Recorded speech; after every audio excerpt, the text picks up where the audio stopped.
I bring in Fortune magazine columnist and Fox News contributor Nina Easton, along with High Noon Strategies founder Lisa Boothe. Ladies, good to see you. Thanks so much for joining us. Nina, did anything change in terms of what this race looks like for the next couple of contests as a result of last night? Well, that's, of course, the big question, Marie, and we don't know that until we see more polls. Donald Trump faced the heaviest incoming artillery that he's had to face yet. But here's the thing to understand why some of this doesn't stick. Let's just take that flexibility question where he's been, quote, flexible on positions he's given to Democrats and so on. The core Trump voter is not self-identified as very conservative. They're not necessarily looking for philosophical consistency. They're looking for somebody to bust heads and get something done. The core Trump voter is somebody who's been hurt by this economy. And look at what Trump cites all the time. He cites immigration, China stealing jobs, and spending $1 trillion in Iraq. I mean, these are the issues that drive the core Trump voters. So you don't necessarily see huge movements after these very strong attacks on Trump. Yeah, but you know what, Lisa? I mean, our last guest, Admiral Stavridis, said, look, we don't have specifics when it comes to foreign policy. This is very troubling. You had that open letter that was sent saying that Trump is not prepared for the foreign policy issues that we face. Did that come out, and do you think that would resonate with the Trump voter, as Nina describes? Well, we've seen some of these attacks before, and obviously last night what we're seeing, especially with Mitt Romney's speech yesterday, is this full-on assault against Donald Trump and sort of this laying out the indictment of Donald Trump. As you know, there was questions about his, sort of transitions on things like immigration and also hitting him on his business dealings and some of those things. But it's to be seen if this is going to have any of an impact. I mean, the biggest problem for Republicans that are sort of leading this Never Trump or this anti-Trump movement is the problem is they don't have a defined candidate running against them. The field is still very crowded. And if you remember looking back at Super Tuesday, just look at a state like Virginia. Marco Rubio had lost by about 2.8%. John Kasich had picked up about 9% in the state. And if you look at public polling, it would indicate that Marco Rubio would be the beneficiary of some of those John Kasich voters. So the problem for the strategy that Mitt Romney laid out and sort of voters looking at different states and voting for the candidate, the non-Trump candidate that they think could win there, the biggest problem is you are going to have someone like John Kasich pulling from some of those Marco Rubio voters.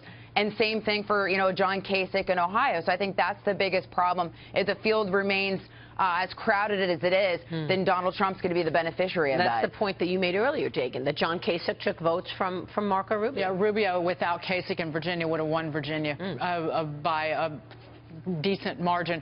I wanted to pick up on something Nina was talking about, the core Trump supporter. Yeah. The core Trump supporter, hearing from them frequently on Twitter, they hate the media, and they blame the media for misrepresenting the candidate, and also for basically not standing up for the little guy in the way they feel about establishment Republican candidates.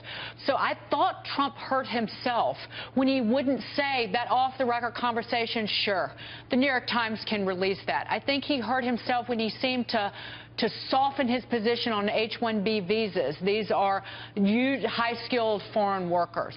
Then he had to put out a statement this morning saying, I'm going to end H-1B visa abuse. I'm going to make American companies hire U.S. workers first. So I thought those two things might have shaken some of his base. What do you guys think?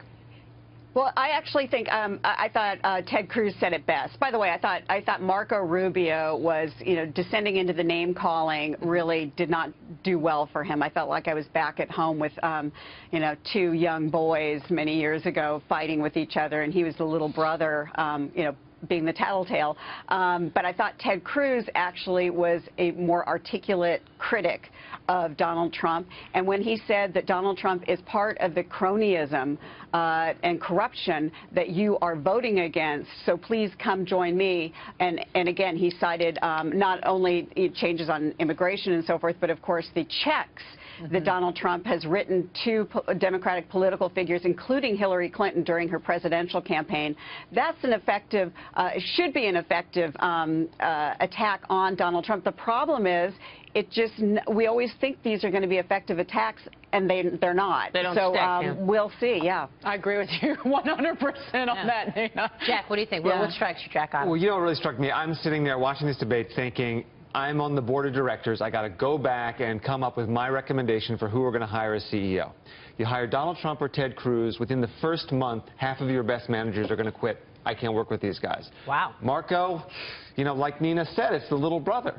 John Kasich stood up there and said, I've actually done this stuff before. I know how to work with other people. I have my strong beliefs. Here are my set of beliefs. I mean, he was the only guy who I said, yeah, I think he could walk into the White House tomorrow and take control. So you think Kasich won the night? Well, I doubt that he won with the American people. What I'm saying is my reaction was that is the guy who's prepared to do it. Do I think he was below the fray, unfortunately. I think Ted Cruz sucked most of the action out of the room, and I agree with Nina. He had the strongest performance from a debating perspective. Yeah, he won the night. He didn't tell me that I'm ready to walk into the White House, though. What do you guys think? Go ahead, Nina. Go ahead, Lisa.